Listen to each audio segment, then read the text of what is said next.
Like many attractive and sexy people, I'm very drawn to the works of George Orwell, and I thought maybe I could go through all of George Orwell's books and major essays and talk about each one, since I think about them with such regularity that I could finally exercise that and maybe stop thinking about them for the rest of my life, at least as often. So here we go. George Orwell wrote 6 novels, although most people have only ever read 2. And he wrote 3 other books, 3 nonfiction full-length books. He wrote hundreds of articles and essays, some of which are major works, some of which were more pedestrian newspaper material. We'll work on the books and then maybe some of the major essays later. Here's a little background on George Orwell's life. He was born in 1903 and lived in that sort of era before World War One, when Great Britain was the major power in the world and generally well off. And he often looked back on it as sort of like the Halcyon days of yore. I don't know if I'm pronouncing Halcyon correctly. I read, so I don't always know how to pronounce words that I read, and I'm just comfortable with that. It doesn't bother me. Every now and then I look up one. Anyway, back to Orwell. He was not old enough, though, to fight in World War One, but he was old enough to grow up in the cultural milieu after World War One, where, of course, the country was, broke, owed tons of money to the United States from fighting the war. 1 million men and more had died in the war, and there was a tremendous cultural cynicism and an awareness that much of how life had changed irrevocably. Uh, Orwell was a promising student. He had a sort of upper class private school education, although in Britain they call them public schools, but I'm saying private because this is the United States and people need to know what you mean. He'd gotten in on scholarships because he was a bright little kid, and he managed to go to Eton and I believe Oxford. When he left, though, his family did not have the wealth or the connections to get him a really, upper crust kind of career track job. So he actually became a policeman in Burma, which now is Myanmar and was then part of Britain's empire in Asia. He became a district policeman. And he seems to have been a reasonably conservative person until this experience. This would be when he was in his 20s. And he left the service, which, back then was politically risky and economically risky for his long-term future. He left the service in about 29, and he came back to Europe. His experiences as a policeman we'll talk about when we talk about his second book, which is a novel based on his time out there. For the first book, though, he wrote a book called Down and Out in Paris and London. And these were based on experiences he had living a sort of life of voluntary poverty. I want to think this was not mandatory. I believe his family and his social connections were strong enough that if he wanted to, he did not need to live this poor. And he lived a pretty poor working man or even homeless man's life in Paris and London for a good part of a year. I think it was 1929, 1930, somewhere thereabouts. The book came out in 1933, and it's divided into 2 halves, the first half in Paris and the second in London. The book is very readable. It's about 90 years old now, but it is still pretty good fun to read. And the first half, the half that's in Paris, is a little bit of poverty tourism. Is that a word? The kind of story where, not a word, is that a term? The kind of story where someone who is not poor lives poor for a while and then reports back to people who aren't poor about what it's like. So in this case, he was living in a cheap district in Paris with lower class, ill-paid working people. He had like a one-room, garret hotel type of situation where there's cockroaches on the walls. And he did work. He had a job first as a dishwasher and sort of all-purpose low-level flunky at a Parisian hotel. This is when, the best restaurants were at hotels, so this was a very fine restaurant. And these parts of the books are really fun even now, especially with like foodie books being such a thing these last 20 years, because Orwell really just called it like it was and described the actual milieu behind the sort of the fancy service of these restaurants. He described all the cursing in the kitchen. It's kind of like Anthony Bourdain, all the cursing and the swearing and the constant work and the concern for how food looked at the sacrifice for how it tasted, and how the whole thing was run on just the most appalling snobbery. The snobbery of the guests toward the staff, the snobbery of the senior staff towards the junior staff, and all the way down to him. In fact, when he gets the job as the dishwasher, he's not particularly experienced, but he does get the job. And partly the reason he says is that he was English, and the French chefs thought they might enjoy yelling and swearing at an Englishman for a change, that just might give him a hoot. So they hire him, and he learns to be a passable. They don't mean it. It's not like a deep. It's more just like the cultural experience of working there. He said as soon as you leave the job, everyone's quite nice, and they treat you as an equal. And they work like crazy. It's like a 16, 17-hour day. There's barely time to sleep and to get to and from your apartment. It is a really good picture of what it was like to work in those places and what kind of people stayed there and so on and so forth. And he has really good quick psychological portraits of the other people who worked in the hotel, like the one waiter who sort of vicariously shared in the riches and the glory of the banquets that he served at. Like this made a big deal to him. So even though he was just a waiter at these places, he felt that by participating in them, he sort of shared in the glow of all the fine food and the wine and the beautiful gowns and the tuxedos. And Orwell thought this was pretty neat, that there was someone out there who could so overcome their own relative poverty just by their association with these images and these events of sort of wealth and grandeur. And every now and then he has some big troubles. He runs out of tobacco. He eventually gets kicked out of his hotel. He loses his job as a dishwasher because he's planning to take on a job at a new restaurant that's going to open. A friend of his says, "Oh, we'll get a job at this new restaurant and they'll pay you better." And he he unravels like the life of a new restaurant really well. Everything takes longer. There's no room in the back kitchen at all. The food is bad. The general attitude is, people open these restaurants, they keep them going for a while in novelty, and then they close them and they open something somewhere else. And there's no real concern with a kind of long-lasting business future.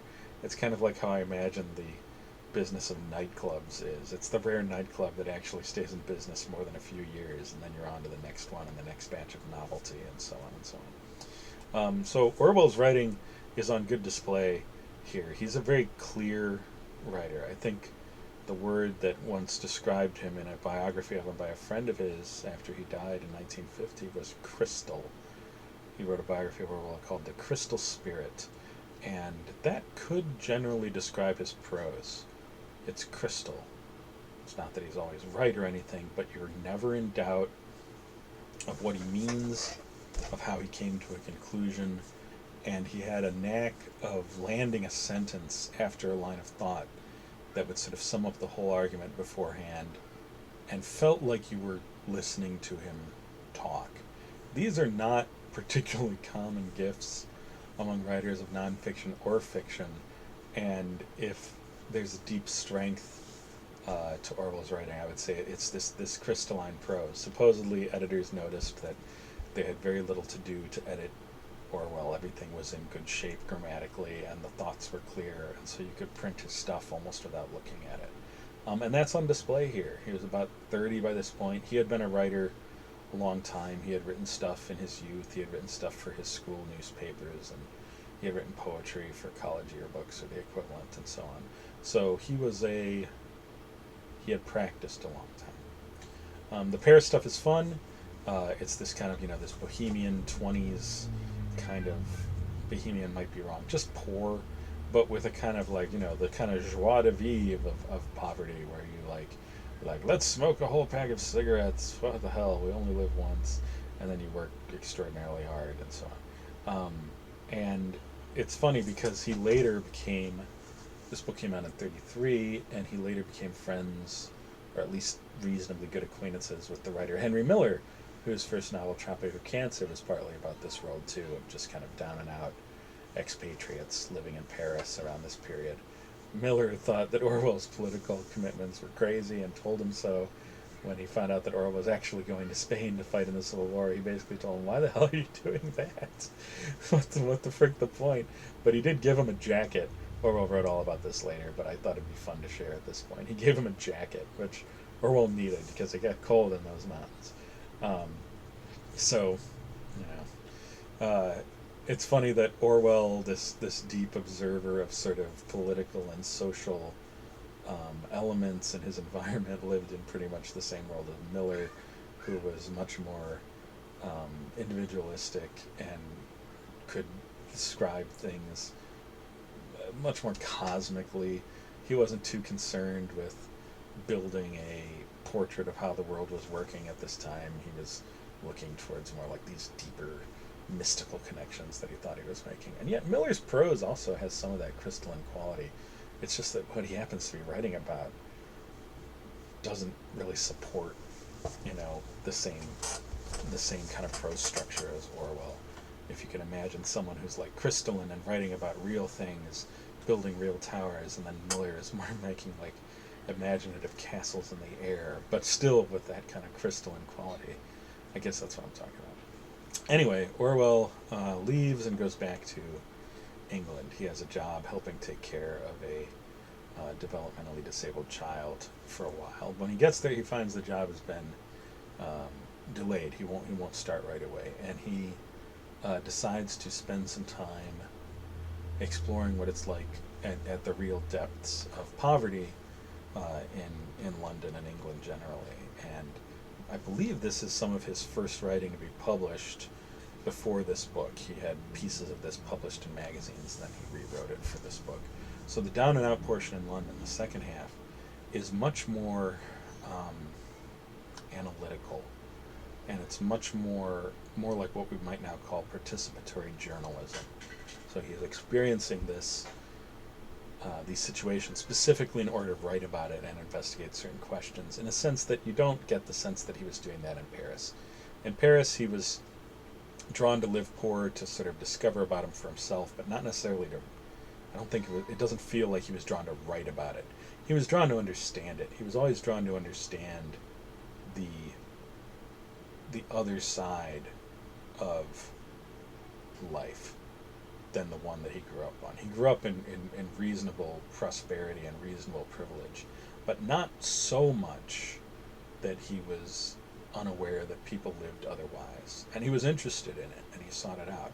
And it might be poverty tourism, but I think the impulse was generally sound. It was similar to the impulse that sent other people trying to live poor. Jack London, the California writer, actually did this as well in a book called The People of the Abyss, which I think was in 1902, right before Orwell was born. He also just lived in the East End of London as a poor unemployed sailor for a while and wrote about it. It's much more melodramatic. It's not as good as Orwell's more sort of restrained analytical elements. Jack London wrote really fast and really passionately, and when he added structure to that, it was great. When he didn't, it could be up and down. Anyway, back to Orwell. So he decides to go tramping. He has a little bit of money, and he's going to spend time with tramps, what I think even now in the UK they call rough sleepers, but in the US we call the homeless. And he's going to spend time, just seeing what their lives are like. And he makes connections reasonably easily. He just sort of lets his personal appearance go a bit, and he just sort of wanders around and lets other more experienced tramps guide him through the lifestyle. Since this book is written for an English audience, the portion that was written in Paris feels more pleasant and pleasurable. Like it was a little more designed to entertain, with jokes about the French. There are some jokes in this book, by the way, that have not aged well. There's a little bit of anti-Semitism which doesn't appear in Orwell's other works, but does appear here in a couple of stereotypes about pawnbrokers that I could see people seeing as harmful. They're not the focus of the book at all, but they do appear, and it was common, maybe still still that level of anti-Semitism was pretty common among people who had a British upper class education at the time Orwell did, and for some time after is my impression. Anyway, I just throw it out there. But the portions that happen in England, since they're for an English audience, feel more like a sermon, a little more excoriatory, because this is now talking about people's homes. So the need to get details right is a little stronger, and there's less color, if you will. There's less just sort of like riotous details of like little bits of riotous living or things that might potentially strike an English audience as a little bit exotic and funny, like in the French sections. This one's more serious. And the portions where he is living homeless, he uncovers a number of stuff which shows up all through the rest of his books now and then, all the way to 1984, his final book. One thing he discovers, of course, is that homeless men, tramps, I'll use his word, tramps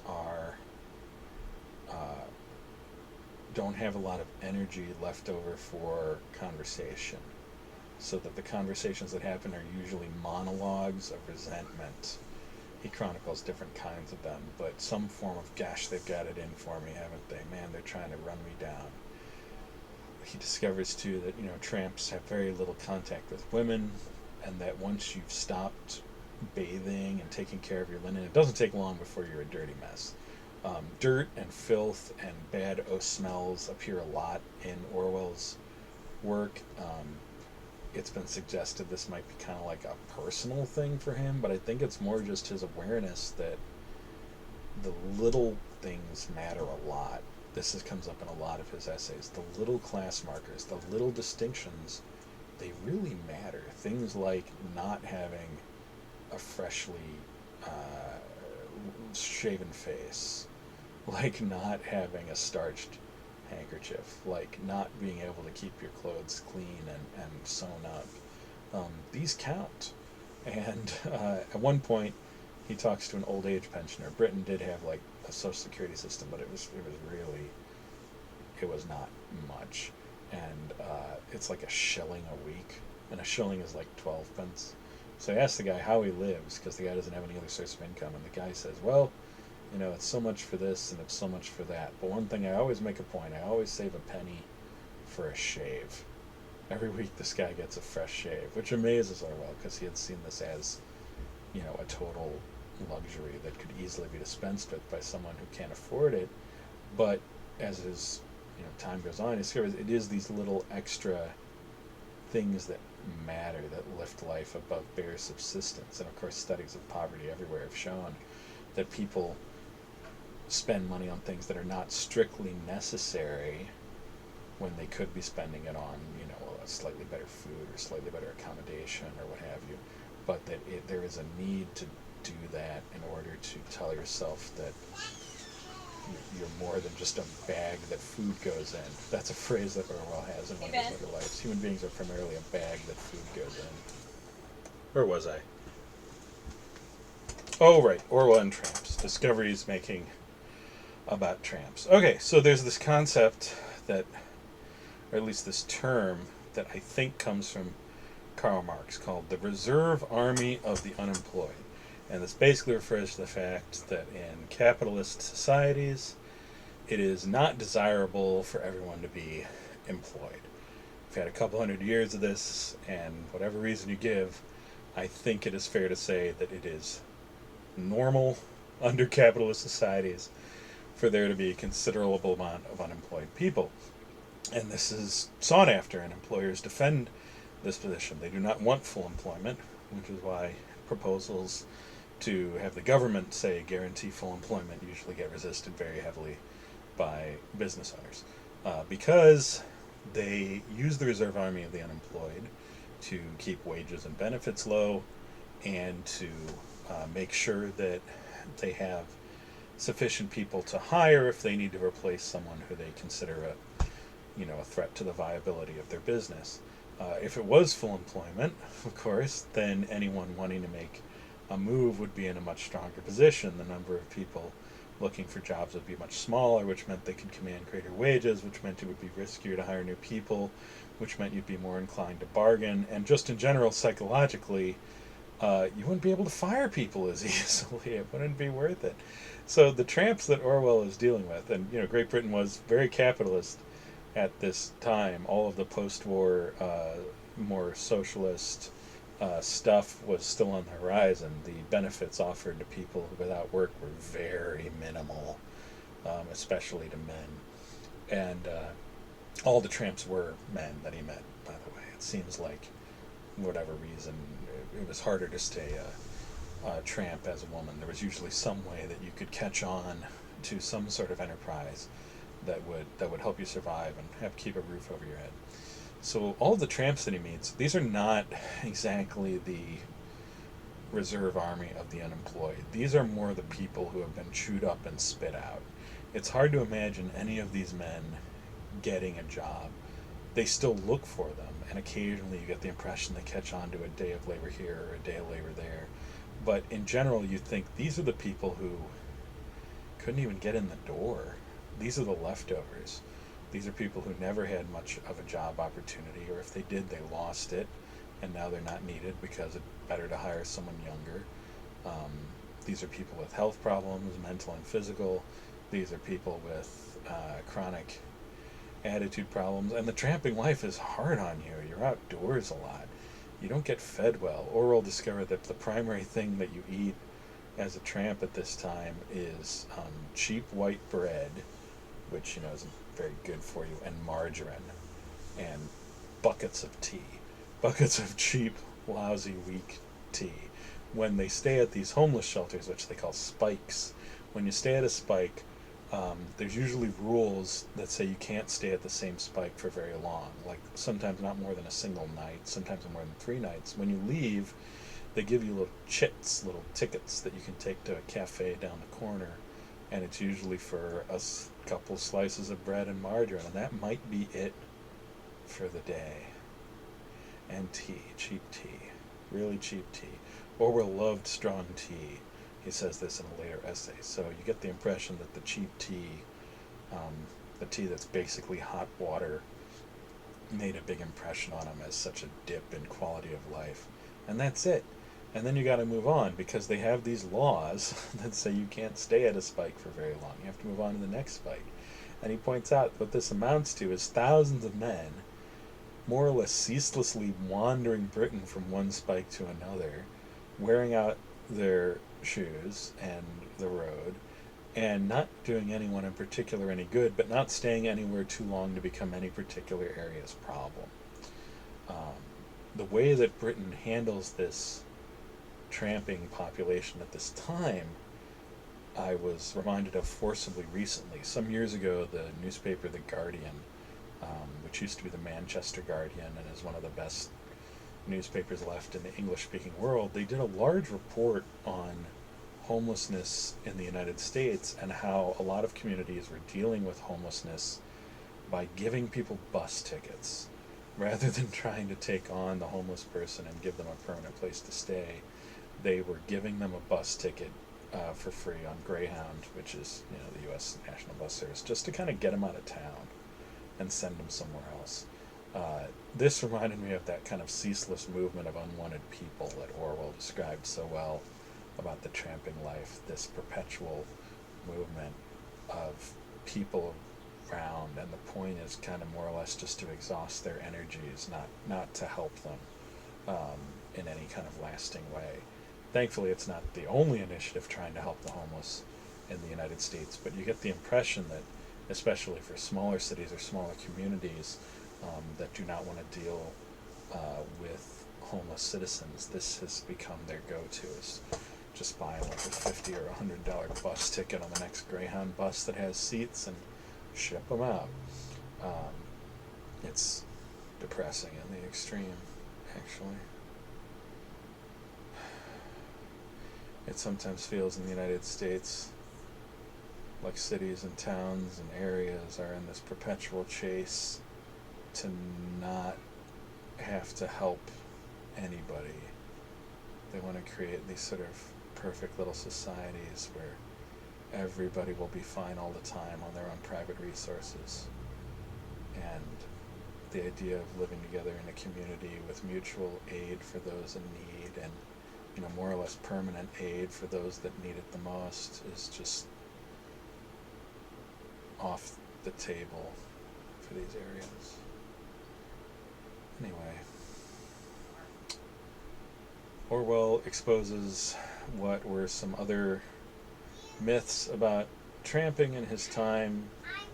He makes it clear that tramps are no serious physical threat, which I'm sure they were represented as in middle class British homes. Oh, the tramps or whatever doing this. It's like these are beaten down people with barely the energy to keep walking. It's like they're no sort of threat to you. They are not any more alcoholic. They're probably less alcoholic or less of a drinker than people with steady work, simply because they can't afford it. Uh, and they're it's sad. They are pitiable. They're objects of pity rather than derision or fear. He has a very good passage in the book where he talks about um, begging as a job. Tramping is a job, and it's poorly paid. And he suggests that the contempt that people have for tramps is basically the contempt of people with better paid jobs for those with lower paid jobs. And that's deeply insightful. It's like that ball of condescension just gets passed down from the people at the very top, like the king, all the way through the society until it finally lands on the people who can't pass it to anybody else, and then they just have to hold on to it forever. Very tightly written, this portion, maybe better than the Parisian stuff, though that's probably just a matter of taste. But definitely shows the hallmarks of all of Orwell's later nonfiction writing: getting straight to the point, intelligent sentence and paragraph construction. This one ends with a mild, some mild suggestions about how to improve the lot of tramps, at least letting those who want to stay at a given spike for as long as they want, and perhaps garden there and grow some of their own food, which I think was probably a fine idea then, and it's probably a good idea now. To not condescend to people who do these little, who beg or who do these little bits of jobs that are just kind of one step um, away from begging, like passing out leaflets or drawing chalk outlines in drawing chalk paintings in the street. Um, he has a reasonable amount of "there but for the grace of God go I" um, to him. Not an insane amount, not like a sacrificial amount, like a martyr to their own sense of their privilege, but he has a reasonable amount of these are real people with real lives. They're not stick figures. They're not puppets who I should just ignore. We should pay attention to them, and we should think about anything we can do to help their situation. There's a book that's a rough analog to this one, perhaps, much further on. I think it came out in 99 or 2000, called Nickel and Dimed by Barbara Ehrenreich, the well-known essayist. And she spent some months working minimum wage jobs in the United States. Just like Orwell, she found that she could not truly replicate the experience of holding a minimum wage job, partly because she just knew she could leave at any time, partly because her privilege, in her case, her good health for her age, compared to someone who had held hardworking jobs, physically hardworking jobs, their entire life, made the whole experience easier on her. Orwell found that too, that like with his height and his relatively good health, he had not yet contracted the worst of the tuberculosis that would eventually kill him. He found that the whole experience of tramping was just easier on him than it was on many of these people. He didn't have any of the chronic injuries and the chronic health problems that affected these guys, and so he was able to get through it a little better. In Nickel and Dimed, Barbara Ehrenreich decided to see what it was like trying to live on a minimum wage salary in the 90s. This is in the good the good years of the American job market. Not that we got near full employment, but they were hiring. They were hiring broadly across the country, and so she spent some months as let me see if I can recall, a cleaning service. She worked as a cleaner for a cleaning service. She worked as a waitress in a restaurant, and she worked as she worked retail. She like cleaned up uh, clothing for Walmart. I think she like put shirts back and set up displays and helped people in the line and so on. She did each of these jobs for a couple of months and gave herself a small bumper to live on, but basically tried to live on that salary. Uh, Comparatively, I would say that her book is more. You can learn a lot from her book because so many more people are in the position that she tried to put herself in. There are many, many, many more people living on minimum wage or close to it.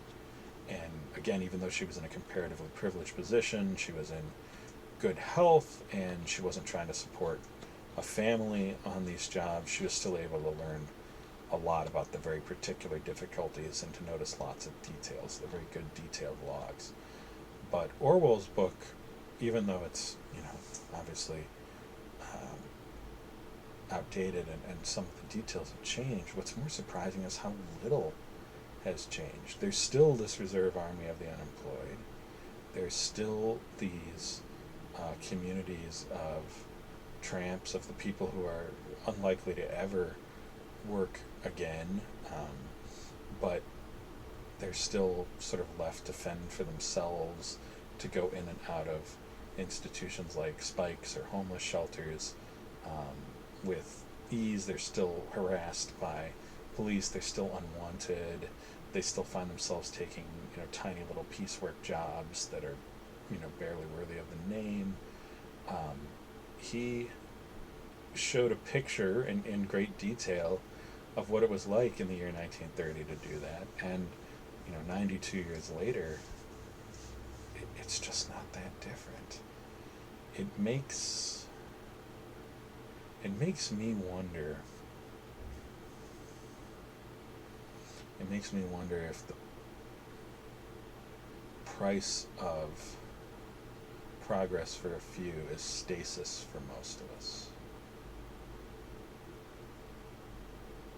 Anyway, that is Orwell's first book. We'll continue on with the works of George Orwell for sexy and attractive people when I get to it. The next book is his first novel called Burmese Days. It deals with his experiences in Burma as a policeman, and it's his most striking statement on the British Empire that would then eventually sort of lead him into circles that led him away from the cultural assumptions of his upbringing and his education. So next time, Burmese Days.